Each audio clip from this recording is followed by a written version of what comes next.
In this video, you're going to watch a critical interview with Benjamin Netanyahu, the Prime Minister of Israel, prior to October the 8th. What's shocking about this video is the relevance that it still has for today and the implications that it carries concerning peace in the Middle East. Understand this, we'll never see true peace until the Prince of Peace, but what is coming is predicted in the Bible, and we're going to go over one of those predictions in light of the things that we're seeing. We hope that the understanding of Bible prophecy in your mind and heart will grow as you see the truth unveiled in front of you. Hold on, folks. I think you're going to really enjoy this one. All right, folks, let's get into this one. Now, I have to tell you this. You already know this. I really don't have to talk about it, but we have been living in absolutely extraordinary times.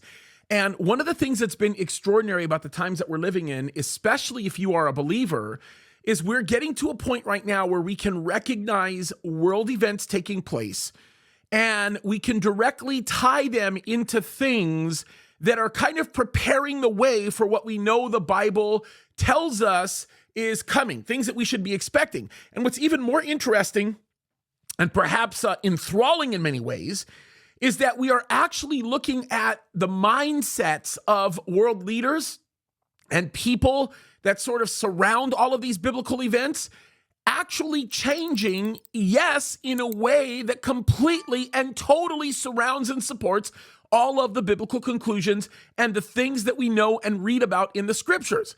And there's a lot of areas like this that are unique, that deal with what's going to happen in the future, Bible prophecy, so on and so forth. And all of these things are important for us to be looking at. Now, I want to say this because more than ever, I have never seen a time where it is more exciting and more spectacular to spend time studying the Bible, not just studying the Bible, but studying what Bible prophecy says concerning things in the future. And when you look at the Mideast, it's really easy to stop for a moment and provide analysis for the things that are happening in the Middle East if you know the scriptures, because you know what certain outcomes are supposed to be. You know what things are supposed to look like. You know what you should be expecting. And when you stop for a moment to analyze these things, they make a lot more sense. An example of this can be found in the book of Ezekiel. Now, we spent a lot of time talking about Ezekiel 38 and potentially 39, and we'll actually talk about them a little bit more in the future with some of the events that we're seeing beginning to manifest, and we'll go into it exhaustively. And we are going to spend some time talking about Ezekiel 37 at one point, because Ezekiel 37, which of course is known as the prophecy of the dry bones, this is one that's really unique in that it very accurately and vividly speaks of things that we are seeing happening right now as we are watching Jews come back into their land in unbelief. That is, in essence, the beginning of the fulfillment of Ezekiel 37. And Ezekiel 38 speaks of a time that has not yet happened yet. Now, a lot of people ask me, James, when do you think Ezekiel 38 is going to take place? I actually believe that it's going to take place after the rapture, because in Ezekiel 39, God tells Israel, look, this is me dealing with you directly. And of course, we know that that time period starts after the church is raptured, but it will happen, I think, immediately around the time that the church is raptured, if not around the same time. So this is really interesting. But before we get into this interview that I want to show you, and this is an interview, by the way, of the Prime Minister of Israel with Bret Baier, and he is getting interviewed on the same day that he went before the United Nations. And I think that this is kind of an important thing for us to be discussing for just a moment, because although this interview takes place before October the 7th, and in your mind it might change the subject of the discussion of peace, I actually think that it is very important for us to watch now, because it's more important to the subject of peace. It's actually more relevant to the subject of peace as we have this discussion for a lot of reasons. And I think you guys will appreciate this as we begin to get into it. And I want you to listen to what he has to say. Now, before you do, and I will stop the interview a few times and provide some commentary. I just want you to realize or think through the underlying thought that I'm having right now as we examine this. Look at the speech that you're about to watch, but I want you to look at it in light of Ezekiel 38. I'm going to read specifically one portion of Ezekiel 38, right? And we're talking about the Gog-Magog battle. Of course, Gog is Gog is a title, presumably the leader of Russia or Rosh, from the region of Magog, right? Magog speaks of a region, and they go to attack Israel, okay? Now look what it says, because it's really interesting. And by the way, it's a conglomerate of nations. We're talking about Ethiopia, and we're talking about a bunch of nations that gather, Iran and so on and so forth. They gather against Israel. But look what it says concerning Israel and these specific nations. Let me read starting in verse 7. It says, "Prepare yourself and be ready, you and all your companies that are gathered about you, and be a guard for them. After many days you will be visited. In the latter years you will come into the land of those brought back from the sword and gathered from many people on the mountains of Israel, which had long been desolate. They were bought out of the nations, and now all of them," notice this, "dwell safely. You will ascend, coming like a storm, covering the land like a cloud, you and all your troops and many peoples with you." Look at this in verse 10. "Thus saith the Lord God, on that day it shall come to pass that thoughts will arise in your mind, and you will make an evil plan. You will say, I will go up against a land," notice this, "of unwalled villages. I will go to a peaceful people who dwell safely, all of them dwelling without walls and having neither bars nor gates, to take plunder and to take booty, to stretch out your hand against the waste places that are again inhabited, and against the people gathered from nations who have acquired livestock and goods and dwell in the midst of the land." This is heavy, because if you stop for a moment to examine what God is telling us here through the prophet Ezekiel, you will recognize that when these nations go to attack Israel, Israel will be in the most peaceful place it's ever been. It will be in the most secure place it's ever been. It will be in the most economically secure place that it has ever been. And a lot of people think that what happened on October the 7th is going to completely disrupt that peace and make sure that that peace never really happens, when in reality, I believe what happened on October the 7th may actually accelerate that peace process for a whole lot of reasons. And perhaps one of the most significant of those reasons is the fact that every nation that makes peace with Israel recognizes the benefit that comes to them, not only economically speaking, but also recognizes the benefit that comes from a perspective of security, especially when the actors that are behaving nefariously with Israel right now do not fall in the ideals or the thoughts of many of these world leaders who are wanting to bring economic prosperity to their own lands. Right now, a lot of us will stop for a moment and discuss Islam. We'll talk about the effects that it has on the minds of people wanting to destroy Jews. And those variables are remarkably important, right? But they are not going to be the most influential variables that exist within this temporary peace process that the final Antichrist will eventually bring in. But before that happens, we need to understand that God will lay down a foundation for a temporary type of peace in the Middle East.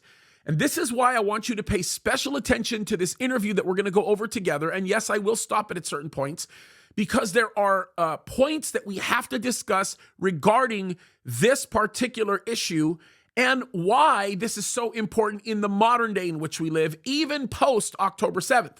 So let's watch this for a few minutes. It's going to make a lot of sense to you, and it will help to better understand why Ezekiel 38 says what it says and why we believe what we believe concerning it. It's going to make a lot of sense. So without further ado, let's just watch this, and I think it's going to make a lot of sense as we get together. Now remember, unwalled towns, unfenced towns. Remember, security, economic prosperity, people who are doing well. This is the description of Israel here, okay? Very important that we focus on this, because when you look at world leaders who want to achieve that same result, only to be disrupted by something else, we've got a problem. By the way, I should also note this about Ezekiel 38. It says in verse 13, Sheba, Dedan, the merchants of Tarshish, and all their young lions will say to you, have you come to take plunder? Have you gathered your army to take booty, to carry away silver and gold, to take away livestock and goods, to take great plunder? Heavy. You might not completely make the connection of what this is talking about, but this is basically saying that there will be nations that will object to the attack on Israel, and it names primarily the most significant of those nations, Saudi Arabia. We are talking about a very, very important player here. So when we watch this interview, this is going to make a lot of sense because this is the leader of Israel being interviewed concerning their relationship with Saudi Arabia. And they're speaking very, very specifically about one another in a very powerful way. And I promise you, October 7th is not going to have the kind of barrier. It's not going to create the kind of barrier that a lot of people think, especially when you listen to this interview. And by the way, it's interesting. This interview was not widely published. It was not played by a lot of people, but it is important and it is rather critical that you guys watch this. As a matter of fact, it's kind of crazy to say this, but I would be willing to bet that more people will watch this interview on this channel than they will where it actually came from. Only because when it comes to these Middle East issues, a lot of people seem to not be interested, but they should be because it relates to what the Bible tells us directly. So let's jump into this. Again, this is Bibi Netanyahu speaking with Brett Baer concerning in a lot of areas Mohammed bin Shalom, the crown prince of Saudi Arabia. Very interesting stuff. Let's take a listen, and I'll interrupt at certain points to kind of interject a few times, but it should be very valuable. Thanks for the time. My pleasure, always. You know, we just got back from Riyadh. I know you heard those words from the Saudi Crown Prince. What was your response? Well, I was delighted to hear what he had to say, and to borrow a phrase, I think we're getting closer to peace every day that passes. I will not interrupt this often, but I do want you to notice when you see Bibi's face, there is almost a joy that emanates from his mouth. When he speaks, there is an overwhelming confidence in what he's saying concerning peace with Saudi Arabia. And I believe, although I don't know him personally, at least not like, his brother might, the look on his face is not like this arrogant, we got this in the bag look. The look on his face is a very affectionate face. Like, yes, I've got a great relationship with the crown prince, and I'm excited to talk to you about this. And I think that that's what's going on. And especially when you consider this is when he did that speech at the UN. So this is important stuff, and it's pretty critical. And I would very much encourage you to go back to the videos that I did, and I'll link them here, the videos that I did on the actual speech by Netanyahu at the UN that took place on this same day, and of course, the issue with the crown prince and the interview that I did with him. Those are very, very important videos to be watching.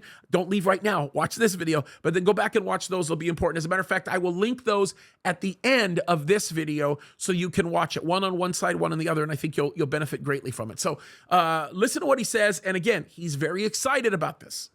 You talked about it today in your UN speech. You talked pretty optimistically about it. I believe that we are at the cusp of an even more dramatic breakthrough, an historic peace between Israel and Saudi Arabia.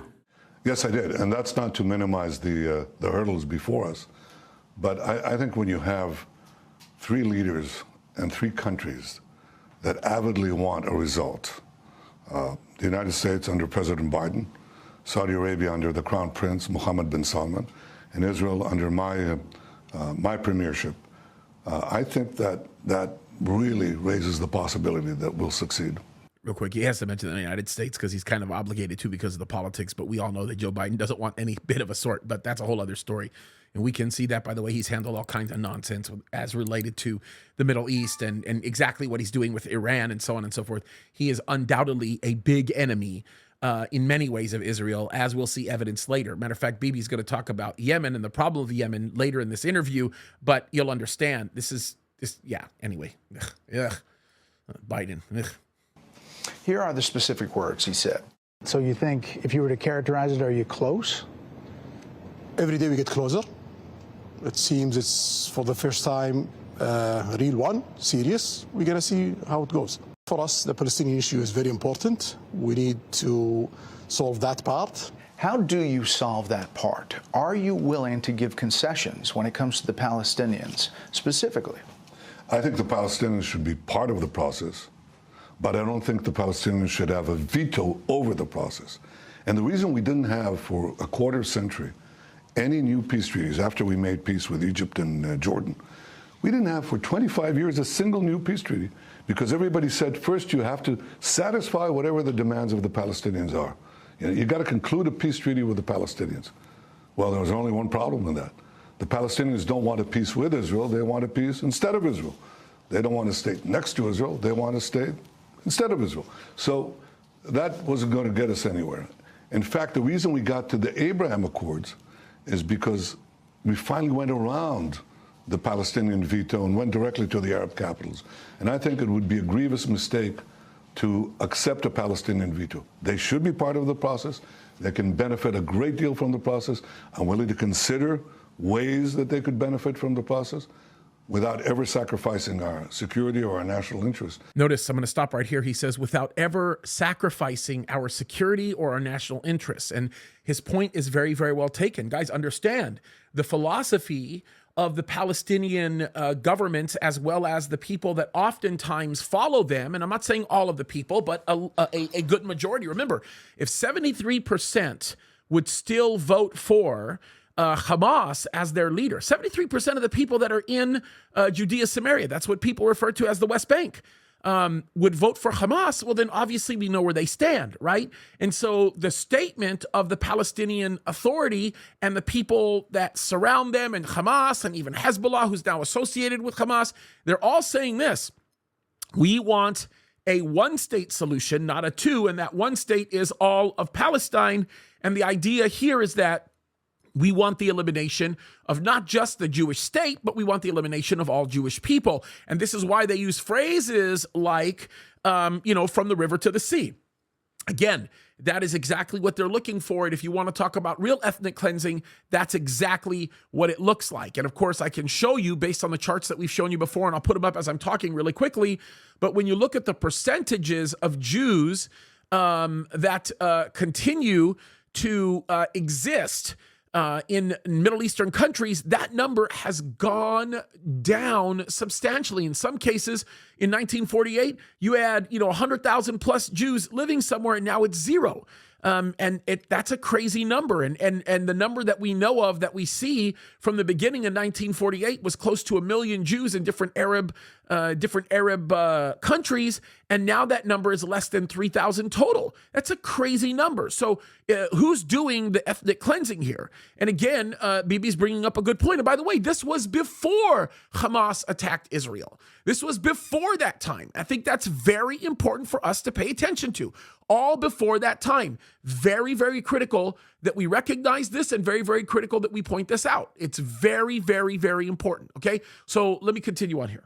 But I think they can be part of the process, but not have a veto power over the process. I said that about 4 times, so I think I got my point across. Right. When you met with President Biden, did he specifically ask you to make concessions to the Palestinians? Well, we talked about it. We talked about, not concessions, we talked about this part of the possible agreement that we would have, as well as other things. We talked at great length about preserving the opportunity for a two-state solution, or pledging to cut back on settlements, or pledging not to annex the West Bank. Those things specifically did he ask of you? Well, I'm not going to get into the particulars of the discussion, but he did say, if I can make a general thing, that he'd wanted to keep the option, the political option of 2 states open. He didn't. I wouldn't go beyond that in detailing what we talked about. Because it's in the part of the negotiations right now. But you have a coalition. It's the first in 8 decades that in the party platform, essentially, it calls for annexing the West Bank. Different words, but that's essentially what it says. So will you say that that's not going to happen to make this deal work? I will, first of all, not do anything that jeopardizes Israel's security, but I also will do what I think is necessary to advance peace, which also serves in the long run Israel's security as well. And I think there is a balancing act. The coalition is not the issue. The issue is what I believe are the important things for Israel's future. And not all my coalition partners have exactly the same view, but ultimately they joined the Likud. The Likud didn't join them. And I think when push comes to shove, and we have a historic agreement that changes the Middle East, by the way, I think it changes the world, then I think everybody will be on board. Yeah, it will undoubtedly change the world, and it will undoubtedly bring everybody to a place that everybody understands is going to make a substantial difference. It is interesting how Bibi made it very, very clear that he wasn't taking annexation off the table, and this was before October the 7th, right? Why? Because Bibi's thinking about security. That's exactly what he's thinking about. He's thinking about the security of his country, and rightly so. And a lot of people who would hear him before October the 7th, which he was talking here before October the 7th, when you look at him speaking, you would think that's crazy and he seems so unreasonable, until one of the worst attacks, if not one of the worst attacks upon the Jewish people since the Holocaust took place from Hamas in Gaza. And let me show you the map again. That map that they just put up, let me put that up to you again. I want you to see this because we'll circle it. If you look at the area that we call Judea, Samaria, the West Bank, that's the bigger portion that's colored. Look at the small portion, the little tiny portion, the little map there. That little portion in the bottom left, right? That's Gaza. We'll circle that right now. If you notice, that's where the attack came from. That's where the worst attack in Jewish history has taken place since the Holocaust. So he is very concerned about security.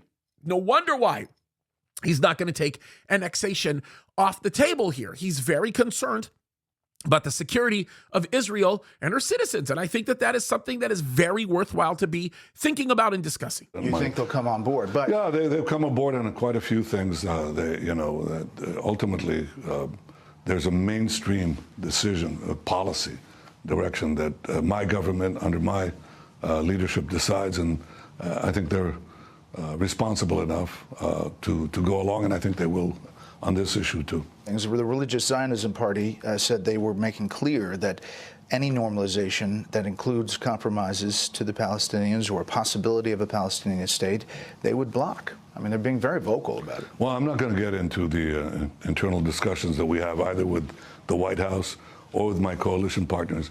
You remember Woodrow Wilson, the great American president, after World War I, he was in the Versailles Peace Conference, and he declared, "I believe in open covenants openly arrived at." Well, I have a slight change to that. I believe in open covenants secretly arrived at. And so I won't get into the machinations of either, coalition politics or, for that matter, international negotiations. But I think it's doable. I think we can get there. Well, he's smart. Look, he's recognizing some of the people in his coalition, especially what they call the right-wing, hardcore religious portion of his coalition.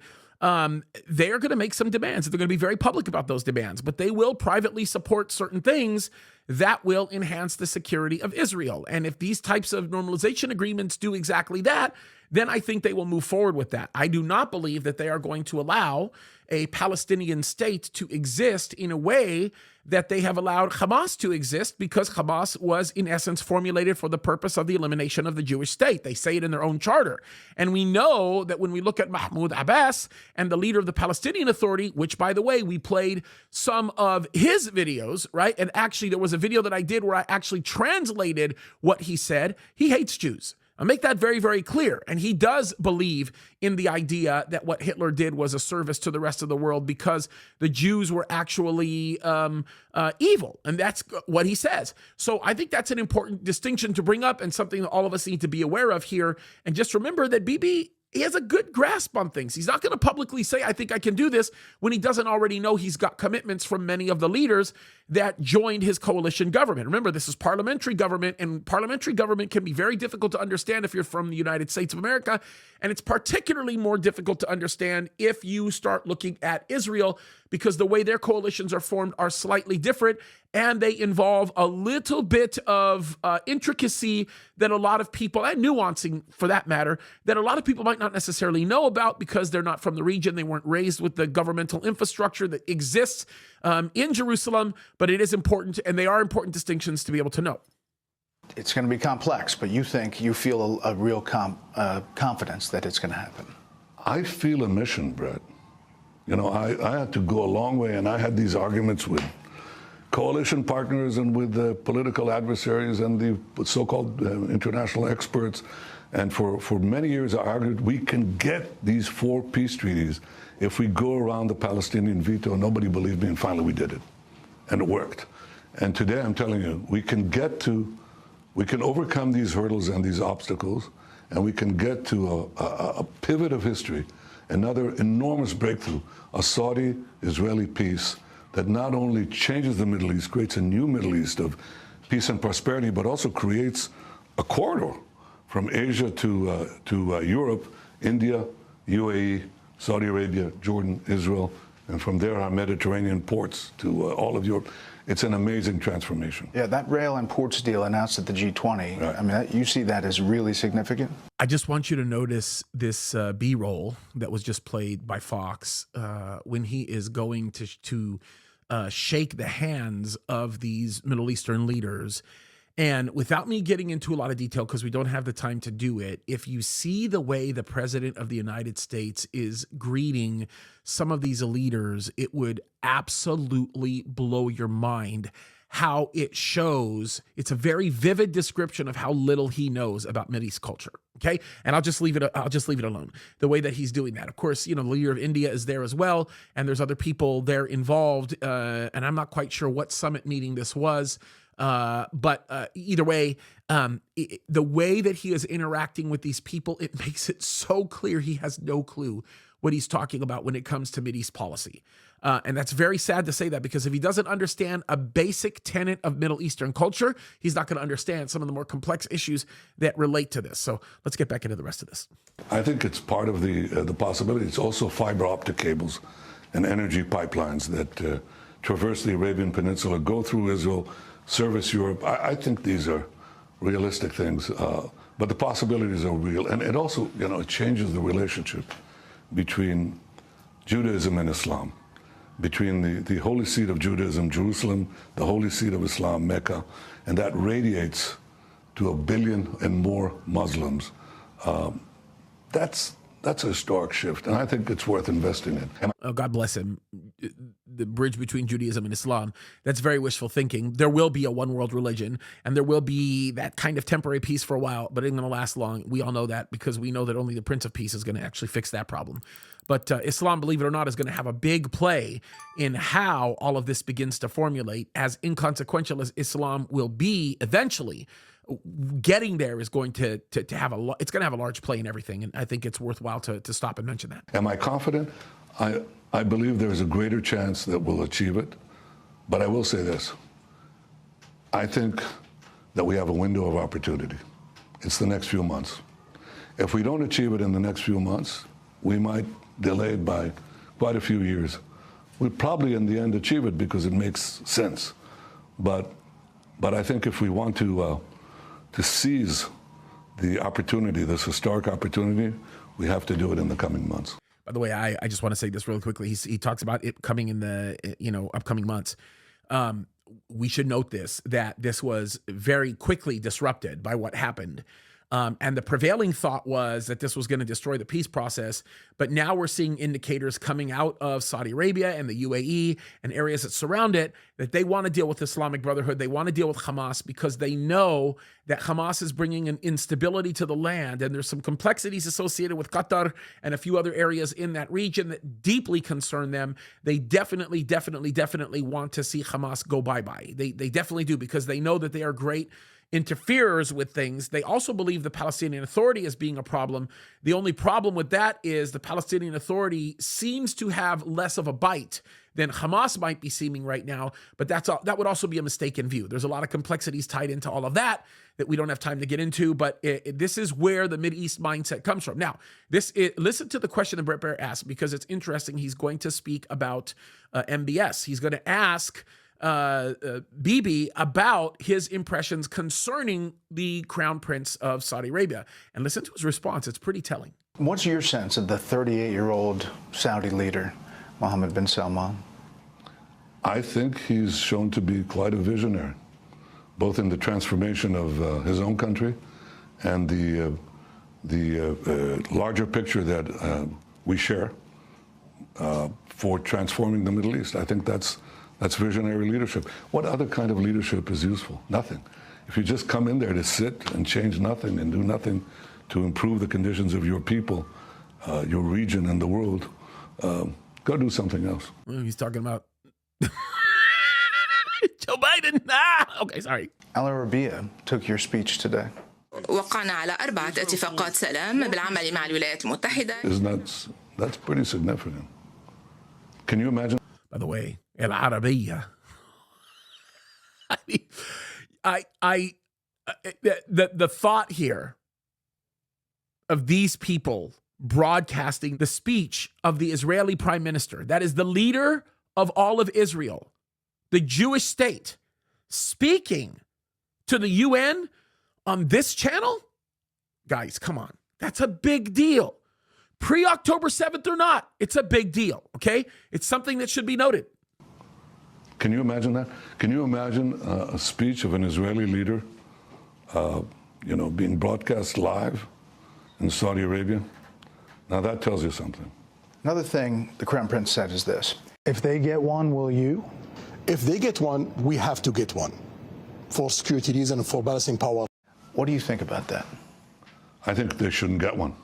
I think Iran should be prevented in every possible manner from getting nuclear weapons. Did you notice that he did not comment one lick on whether or not Saudi Arabia should get a nuclear weapon? He says Iran should not have a nuclear weapon. Notice that. And he's right. He's not wrong about this. And his reasonings behind it are critical. And he has had a big, very, very, very big push. He has always put a big push behind eliminating any nuclear capacity of Iran. It's very, very important for a lot of reasons. He's going to talk about that right now. So I've devoted the bulk of my public service as prime minister to prevent that from happening, and we delayed it by quite a few years. But the jury is still out. We have to do everything we can. And the most important thing that we can do, aside from crippling sanctions against Iran, snapping back the sanctions if Iran violated, as it has, its commitments, is to have a credible military threat against Iran. And so I don't think they should get it.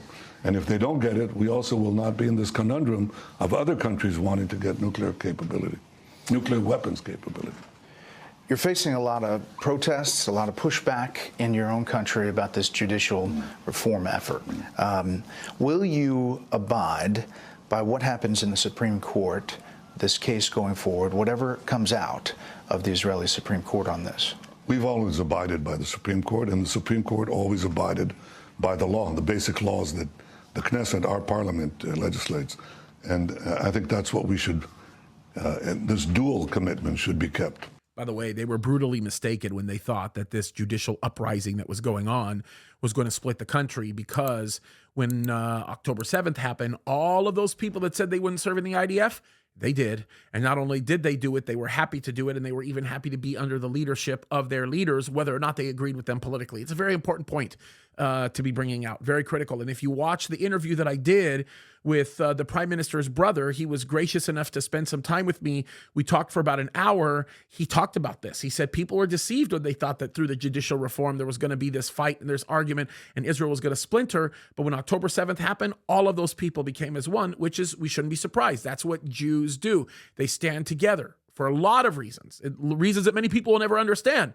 And you should watch that interview, by the way, that I did with Bibi's brother. It's really, really good, with Dr. Edu Netanyahu. He, in my opinion, is one of the smartest guys in Israel, and it was perhaps one of the most enjoyable conversations that I've had in God knows how long.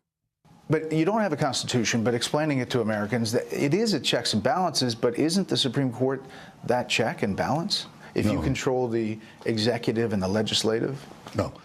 In all democracies, you have a balance between the will of the majority as reflected in the legislature and the executive, and protecting minority or individual rights, so which is supposedly the province of the court. In Israel, that balance has been changed over the last 25 years, and the court arrogated systematically all the powers of or most of the powers of the executive and the legislative.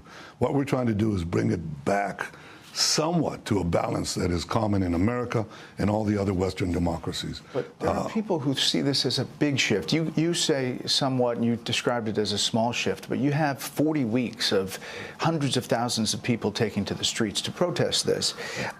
You had your Attorney General refuse to defend this in court, and you hired outside counsel to do it.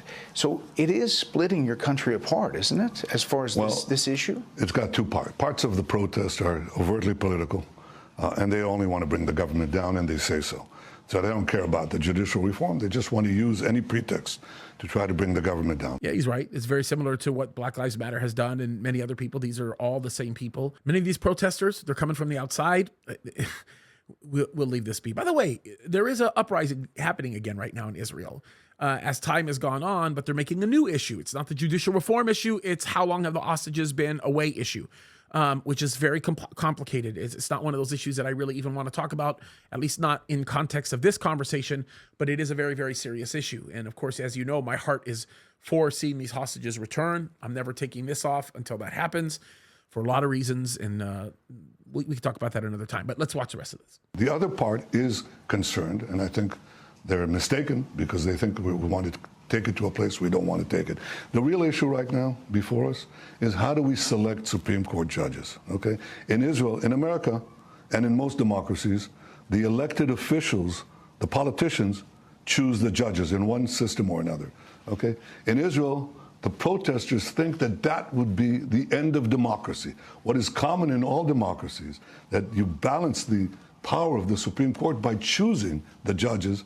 They say in Israel the politicians should not really be doing this. And this is one of the things, this is the thing that we're focused on, if you want to know. It's not the end of democracy, because if it is, then we don't have any democracies anywhere on earth. So there's a lot of distorted discussion. I'm looking now, and I've been looking now for 9 months, to find a consensus, if I could, with some of the opposition or all of it, the political opposition in the Knesset, and if not, to find something that appeals to the broadest possible segment of the public. And I think we'll get there. And when the dust settles, I guarantee you, and it will settle, you'll see that Israel was a democracy, is a democracy, and will actually be even a stronger democracy, more similar to other democracies in the world. Yeah, he's right. And the Bible actually supports that. I'm not going to use the term democracy, but I will use the term unified as a nation. God will always hold them together, and they're not going to fall apart. And we just know that, and God will protect that from happening. Last thing on this, your outside counsel was asked by the Supreme Court, what happens if Israel, the government passes a law saying that there won't be an election for 10 years? That's and impossible. I know. And then he answered, well, it would be solved by another election. In other words, there are real questions about that checks and balances from the outside looking at it. And I'm sure President Biden expressed that in your meeting as well. No, we discussed, he asked me to describe what we're doing, but we didn't get well beyond that because we've had opportunities, other opportunities to discuss it over the phone. I can tell you this, what if the Supreme Court decides there are no elections for 10 years? It doesn't work that way. I mean, you can take it to ad absurdum to all these things, but the way it works, Israel hasn't had, the Knesset never decided that in our 75 years, and I guarantee you it will never decide that in the future. There are checks and balances. Right now in Israel, the Supreme Court has no checks and no balances. We have to restore some of it, but we have to do it carefully and responsibly, and that's what I'm doing. And you think you can come to some concession, some consensus? I'm seeking it, certainly. I hope to achieve it. But I won't tell you it's easy, but being the Prime Minister of Israel has got to be the easiest job in the world. I don't think so. Guys, when the Bible says that we should pray for the peace of Jerusalem, we should. And there's a reason why it's critical and important for us to not only pray for the peace of Jerusalem, but to also pray for Israel as a nation and to pray for the leaders of Israel, because it is a difficult job. I know that Bibi was joking about it, but it's a remarkably difficult job. There's nothing easy about what he does, not on any level, not even for a second. This next question, by the way, is really interesting because we start getting into the subject of regional partnerships, which it really has been the discussion of this whole video. But this is really interesting as he starts talking about normalization. And man, this is so crazy cool what he says here. And it's a worthwhile discussion, too, when you start talking about the idea of what happens with the dynamic of Iran, for example, and Saudi Arabia, and why that kind of means something. This is, just pay attention to this one. Okay, let's pay attention. Were you surprised that Saudi Arabia normalized relations with Iran before they normalized relations with you? Well, first of all, you have to understand that there's been normalization before the Abraham Accords, and there is normalization. For example, in 2018, 2 years before we signed the Abraham Accords, Saudi Arabia opened its airspace to Israelis who could now fly over the Arabian Peninsula to destinations in the Gulf, in Asia, India, Australia, and so on. That didn't happen accidentally. And I don't think the Abraham Accords would have happened without tacit Saudi support and approval. She's very right about that. There's no way in the world UAE would normalize, or anybody else would normalize, Dubai or anybody else, unless they had permission of the royal family of the Kingdom of Saudi Arabia. He's absolutely right about that. That's not even a question. And the reason why Bibi's kind of sounding a little soft-footed about it is because he does not want to take away from the idea of independent sovereignty that exists with the nations that have entered into those agreements. But everybody knows they would have to go to Saudi Arabia in order to allow that to happen. That is absolutely for sure. And had Saudi Arabia not normalized a portion of some of their relationships, like, for example, the shared airspace and some of the economic benefits that they've all been experiencing together, then these normalization agreements would have never worked. I can promise you that right now. So we've had some preliminary indications, shall I say that we have that we're moving to normalization. As far as the Saudi approach to Iran, I'm sure if you spend some more time with the Saudi leadership, they'll tell you that they welcome peaceful relations with everyone, but I'm not sure that they have changed their view about Iran's intentions or its innate aggression. Which is very true. Saudi Arabia is always going to be like, keep your enemies closer. That's going to be the mindset of Saudi Arabia. Of course it is, which is going to be the same mindset as Israel.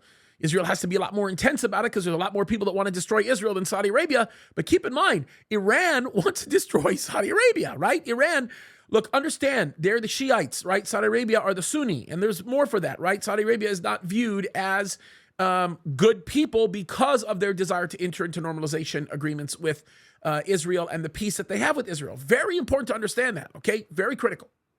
Do you think solving the Yemen problem is a big part of all of this as well? It helps, but I think the larger question is Iran's ideological impetus to conquer the Middle East, destroy Israel. They chant death to Israel and they chant death to America. They want to build ICBMs that can carry nuclear weapons, not against us, because they can reach us without it, but against you, and to hold America hostage to their crazy demands. That's something we all have to work on to stop. For the sake of Israel, our Arab neighbors, America, the world. You met with Elon Musk. Yeah. Interesting character. Well, I think he's a tremendous visionary. I was enormously impressed. I must say, I just mentioned in a speech I gave at the UN something that I heard from him. He said, imagine a world where you have the end of scarcity, something that eluded mankind up to now. And I think he sees both the great blessings of AI, as I do, but he also sees the great perils of AI, as we all should. And I think he's one of the most inspiring and stimulating people that I've met in my lifetime. I met quite a few, and I met some of his colleagues. By the way, there's a lot to say about the complexities of AI, and there are a lot of them, and there are some things that would easily be termed as crazy woes, evil things, and there's some things that actually could be advantageous with AI, but none of them should have anything to do with the spirit of Antichrist, which is what we're seeing the rise of. And we talked about that in a video earlier this week, by the way. Really, really crazy to see this. And then to hear the closeness between Elon and Bibi is interesting, and to see how that closeness has increased after October 8th is pretty remarkable, and it says a lot about the direction that Israel is going in. Including here in New York and also there in California.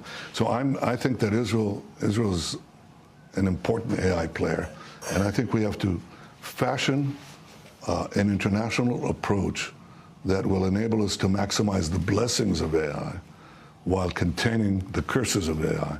I think a lot of people don't understand the significance of that statement, because technology as a whole is perhaps at the top of its game because of Israel. And Israel's hand in AI, I will assume, is significant, especially in military operations. I'll just leave it at that. They are legion on both sides of the equation. As we wrap up here, is it fair to say that I leave you hearing that you are optimistic? Yes. Categorically, yes. Mr. Prime Minister, we appreciate your time. Thank you. Interesting to say that he is optimistic about things, and I think he genuinely believes that. I actually think he's more optimistic now after October the 8th than he was prior, because I think that many people are examining the position that they are coming from and recognizing the need to build a national security infrastructure that not only benefits Israel, but benefits Israel's partners and people that are not Israel's partners, right? People that just simply want to coexist but don't necessarily want to get along with them, fine. But when they are benefited and they have the security that they have, then other nations are benefited. Now, this is going to become especially true and really important to the South, right? When we start talking about the Sinai, Egypt, when we start talking about the Arabian Peninsula, when, like Yemen, and we start talking about Oman and that whole region where people come into the Red Sea, when we start talking about the Suez Canal and the security in the Mediterranean specifically, all of those things are particularly important when you stop for a moment to meditate on the fact, or think through the fact, that when Israel is at peace with its neighbors, then the region is at peace. And this is part of the buy-in for the final Antichrist that's going to be coming in, right? So we got to think about all of these things. God knows what he's doing, guys, and you would never, ever, ever be able to build a premise on these conclusions if you did not know what the Bible says. So this stuff is pretty important. Very, very critical that we recognize this. I also want to say this, and I think it's really, really important, right? Get to know the Word of God. As you learn the Word of God, you will better understand all of these things that are happening in front of you, your understanding of geopolitics. All of these matters become so significantly more valuable to you because you have a guideline, right? You have this book that you can look to that gives you all the truth about everything you need. And my recommendation to you is study, study, study. Hopefully I've been helpful today. Remember, at the end of this video, I'm attaching 2 videos that I promised you I would attach. The interview with Bibi's brother, Edo Netanyahu, and then also the speech by the Prime Minister of Israel at the UN, the video that I did on that. And we've included some other links as well. So love you guys. God bless you. Keep fighting the good fight. Remember, lots of good material here. We're doing our very best to get it to you. And we hope this has been useful and educational. Please subscribe to this channel and support us. We would really appreciate it. We love you guys. God bless you.